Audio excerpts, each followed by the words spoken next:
Hello guys, my name is Pooja Karayat. Welcome back to my channel science with Pooja Karayat. आज इस video में हम जिस टॉपिक की बात करेंगे that topic is refraction of light. अच्छा, अगर जनरली आपसे पूछा जाए कि लाइट कैसे ट्रेवल करती है तो हम आंसर क्या करेंगे? Light travels in a straight line path, है ना। लाइट कैसे ट्रेवल करती है? लाइट करेगी स्ट्रेट लाइन में ट्रेवल। लेकिन क्या ये बात सच है? बिल्कुल सच है, लेकिन तब तक जब तक आपका मीडियम क्या है? सेम है। अच्छा, मीडियम क्या है? मीडियम से यहाँ हम क्या समझते हैं? मीडियम से यहाँ पे हमारा मतलब है कोई भी ट्रांसपेरेंट सब्सटेंस जिसमें से हमारी लाइट क्या करेगी? ट्रेवल करेगी, उसी को हम क्या बोल रहे हैं? मीडियम। तो एयर हमारा मीडियम है, वाटर हमारा मीडियम है, ग्लास हमारा मीडियम है, ये सभी हमारे क्या है? मीडियम है ना। जब तक मीडियम सेम है तब तक आपका लाइट कैसे ट्रेवल करेगी? स्ट्रेट लाइन में। लेकिन जैसे ही मीडियम चेंज होगा, हमारा ये जो लाइट की डायरेक्शन है, ये लाइट जिस पाथ से ट्रेवल कर रही है ये डायरेक्शन भी चेंज होगा। तो लाइट जो अपने पाथ से बेंड होती है, इसी बेंडिंग को हम क्या कहते हैं? Refraction of light. अगर डेफिनेशन की बात करें कि रिफ्रैक्शन ऑफ लाइट को डिफाइन कैसे करेंगे, तो the bending of light when it goes from one medium to another obliquely is called refraction of light। इस पिक्चर में आप देखो, यहाँ पे दो मीडियम हम देख रहे हैं, ठीक है। एक एयर है, दूसरा हमारा ग्लास है, ठीक है। यानी जब तक लाइट सेम मीडियम में है, मतलब एयर में ट्रेवल कर रही है, तो path of light is straight. लेकिन जैसे ही मीडियम बदला, मतलब एयर से ग्लास हुआ, तो अगर इस पिक्चर में आप देखेंगे लाइट की डायरेक्शन में क्या हुआ? चेंज हुआ। लाइट जो है वो स्ट्रेट जाने की बजाय क्या हुई? थोड़ी सी बेंड हो गई, ठीक है। इसी बेंडिंग ऑफ लाइट को हम क्या कहते हैं? Refraction of light. अब इस पिक्चर में देखो, ठीक है, ये हमारा मीडियम है ग्लास, ये हमारा क्या है? ग्लास। सेकेंड मीडियम है ये हमारा, and the first medium is air, ठीक है। यहाँ पे देखो, हम लाइट को ना बिल्कुल स्ट्रेट नहीं बोल रहे हैं। देखो, यहाँ पे हम लाइट ना ऐसे नहीं ट्रैवल करा रहे हैं। यहाँ पे हम लाइट को कर सकती है, लाइट बिल्कुल ऐसे ट्रैवल करेगी, लेकिन यहाँ पे जो मैंने ऑब्लिकली वर्ड यूज़ किया है, इसका मतलब क्या होता है? डायगोनली। यहाँ पे जो हम लाइट कंसीडर करेंगे वो कैसे फॉल कर रही है? सरफेस पे डायगोनली फॉल कर रही है, ठीक है। So this is glass. यहाँ पे जो हमारा मीडियम है वो एयर है। सो ये सरफेस है ना, मतलब इस बाउंड्री से मीडियम चेंज हो जाएगा, है ना। तो एयर, तो इस सरफेस के परपेंडिकुलर ये जो लाइन है, इसको मैं मान लेती हूँ नॉर्मल। दिस इज नॉर्मल, ये पॉइंट है O, ठीक है। अब ये जो रे हमारी आ रही है, दिस इज इंसिडेंट रे, है ना। इंसिडेंट रे के बारे में तो हम पढ़ चुके हैं रिफ्लेक्शन ऑफ लाइट में। दिस रे is incident ray and this is normal. Normal और इंसिडेंट रे के बीच के एंगल को हम क्या कहते थे? I। This is angle I, and angle I means angle of incidence. Angle I mean angle of incidence, okay. अब वैसे तो इस लाइट को बिल्कुल ऐसे ही ट्रैवल करना चाहिए था, है ना, ऐसे ही जाना चाहिए था, लेकिन ऐसे होगा नहीं। क्यों? मीडियम चेंज हो रहा है। लाइट हमारा स्ट्रेट पाथ में सिर्फ तब तक ट्रैवल करेगा जब तक मीडियम हमारा सेम है। लेकिन यहाँ तो एयर मीडियम, यहाँ तो मीडियम एयर था, लेकिन यहाँ मीडियम हमारा ग्लास है, तो डेफिनेटली लाइट ऐसे तो नहीं ट्रैवल करेगी, लाइट बैंड होगी। ये हुआ बेंडिंग, ये बैंडिंग, ठीक है। अब रिफ्लेक्शन के केस में तो हम रिफ्लेक्टेड रे बोलते थे। अब यहाँ पे रिफ्लेक्शन थोड़ी ना हो रहा है, यहाँ पे तो बेंडिंग हो रही है। दिस इज नोन एज, ठीक है। अब यहाँ पे तो बेंडिंग हो रही है, अब बेंडिंग को रिफ्रैक्शन कहते हैं। तो दिस रे इज रिफ्रैक्टेड रे, दिस रे इज रिफ्रैक्टेड रे। अब ये आपका क्या है? Normal, and this is your refracted रे। The angle between normal and refracted रे is denoted by angle R। Angle R से आपका मतलब क्या है? Angle R means angle of refraction, angle of refraction.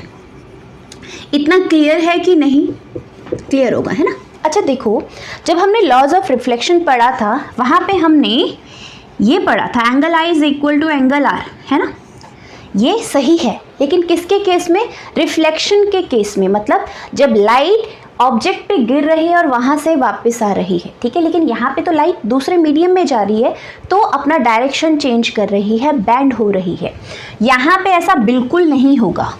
यहाँ पे angle of refraction angle of incidence के बराबर नहीं होगा। यहाँ पे या तो एंगल आर एंगल आई से बड़ा होगा या फिर एंगल आर एंगल आई से छोटा होगा।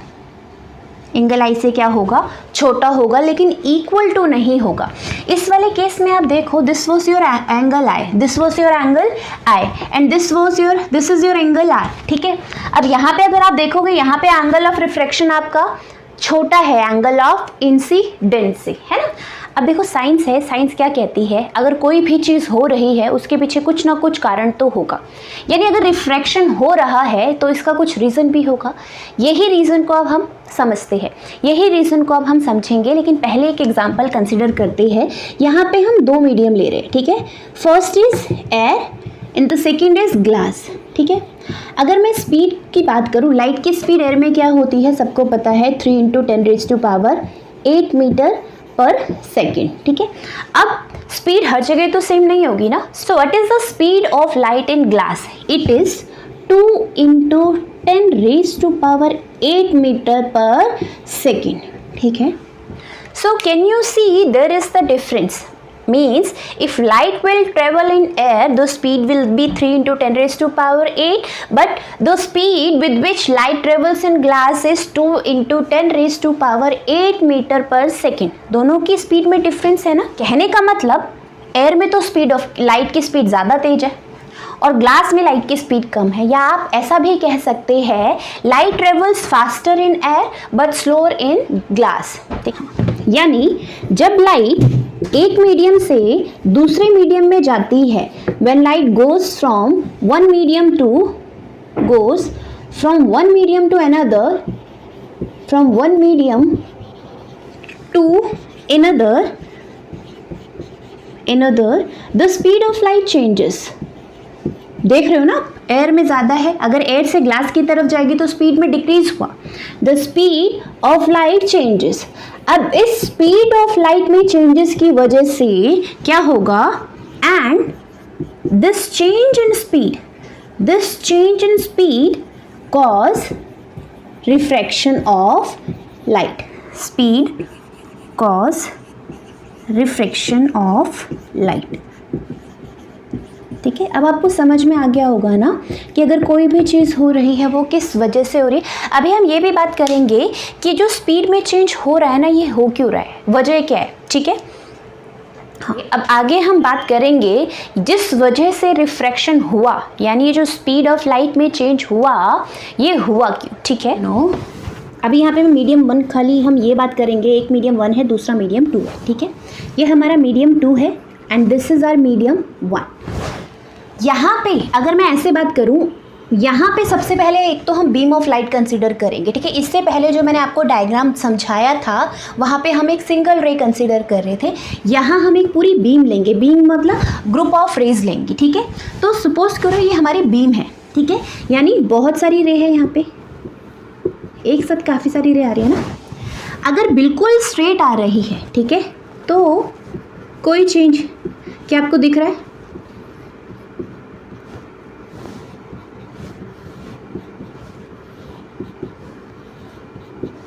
अगर ऐसे लाइट फॉल कर रही है ना, तो यहाँ पे कोई बेंडिंग नहीं हुई। क्या यहाँ पे रिफ्रैक्शन हुआ? नो रिफ्रैक्शन, यहाँ पे कोई भी रिफ्रैक्शन नहीं हुआ। जब हम रिफ्रैक्शन की बात कर रहे हैं ना, तो वहाँ पे लाइट कैसे फॉल करेगी? ऐसे डायगनली, ठीक है। यहाँ पे मैं आपको ये समझाना चाह रही थी ताकि आप कंफ्यूज ना हो कि हम लाइट ऐसे ही क्यों ले रहे हैं, ऐसे क्यों नहीं ले रहे, ठीक है। तो हम लाइट कैसे ले रहे हैं, लाइट कैसे फॉल कर रही है सरफेस पे? डायगनली, ठीक है। So this is our medium, ये मीडियम हमारा सेकंड मीडियम रहेगा and this is our medium 1, ठीक है। अभी लाइट ऐसे फॉल कर रही है, ठीक है। वेव थ्योरी के अकॉर्डिंग ये जो बीम है इसमें क्या होंगी? छोटी छोटी वेव्स होंगी बहुत सारी। तो आप मुझे ये बताओ, ये वाली वेव पहले पहुंचेगी रेदर देन इससे, ये दोनों आ रही है ना, बहुत सारी वेव है। अब जो ये वाला साइड है, this side is left hand side and this side is right hand side. अगर लेफ्ट हैंड साइड और राइट हैंड साइड में कंपेयर करूं तो ग्लास पे सबसे पहले कौन पहुंचेगा? लेफ्ट हैंड साइड, है ना। अब जो लाइट वेव्स इस साइड है वो यहाँ ग्लास की सरफेस पे सबसे पहले ये वाली साइड पहुँचेगी। राइट हैंड साइड आप देख ही रहे हो थोड़ा बाद में पहुँचेगी। यानी यहाँ से स्पीड में चेंज हुआ, स्पीड कम हुई। अगर इसको मैं एयर मान लूँ and this is our glass, अभी तक ये कैसे चल रही थी? अभी तक ये भाग के आ रही थी 3 × 10⁸, अभी तक ये भाग के आ रही थी 10⁻⁸ मीटर पर सेकेंड की स्पीड से।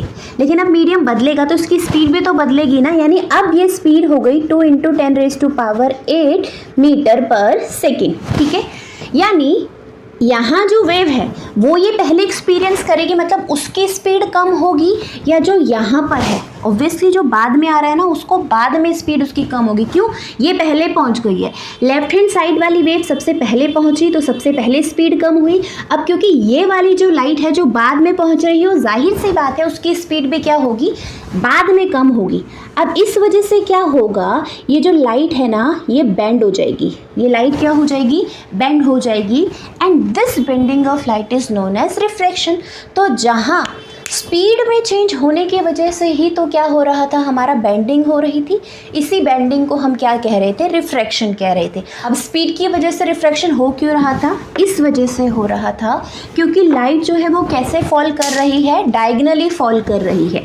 ये वाली जो लाइट वेव यहाँ पर है वो पहले पहुँच रही है rather than right hand side वाली लाइट वेव के कंपैरिजन में। अब क्योंकि ये पहले स्पीड कम हो रही, इनकी स्पीड पहले कम हो रही है, जो लेफ्ट हैंड साइड वेव है उनकी स्पीड पहले कम हो रही है और राइट हैंड साइड वाली वेव के बाद में।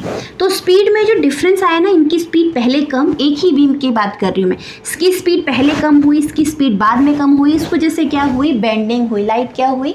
बेंड हुई। And this bending is known as refraction of light. I hope इतना आपको क्लियर होगा, राइट। आज के वीडियो में बस इतना ही। इससे नेक्स्ट वीडियो में हम बात करेंगे optically denser medium and optically rare medium, ठीक है। जब लाइट बैंड होगी वो टूवर्ड्स द नॉर्मल बैंड होगी या away from the normal band होगी, ये भी हम करेंगे नेक्स्ट वीडियो में बात। सो आई होप ये वीडियो आपको पसंद आई होगी। वीडियो आपको पसंद आए तो लाइक एंड शेयर करें एंड चैनल को सब्सक्राइब करें। Thank you for watching this video.